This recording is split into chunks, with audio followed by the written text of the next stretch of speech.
vui bằng đêm nay, đêm lịch sử yên yên sáng rực, vì đất nước như huân chương chiến hừng, dân tộc ta, dân tộc anh hùng. Giải phóng điện biên, hồ đưa ta tiến quân trở về, giữa mùa đầy hoa nở, biển tây bắc từng hồi, bản mừng xưa đường lúa trong kia đàn em bé giữa đồng nắm tay rẻ hoa, dọc đường chiến thắng ta tiến về, đoàn dân tộc điện biên với trả pháo binh vượt qua, sông đại bắc quân là người cha, đàn vương cùng trắng vẫn là người cha, giết bao sương cùng ngày tây bắc vào nào nước không ở về, giờ chiến thắng ta đã về, vui mừng đón chúng ta tiến về,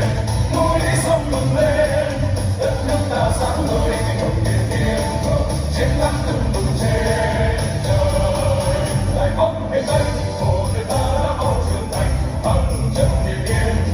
vàng tin đất âm ở trên, cầu hội qua núi qua cầu vượt rừng qua suối đắp đường thắng lợi về đây, quân trong đánh chắc ta tiến lên, lục thần như bão táp, quân phủ mấy không phải ta,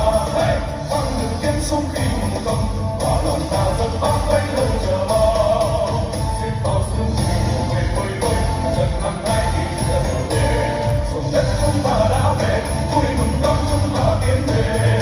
chiến sĩ điện biên, thế giới đang quan mừng, chương trình đại ta lời, góp sức xây dựng họ.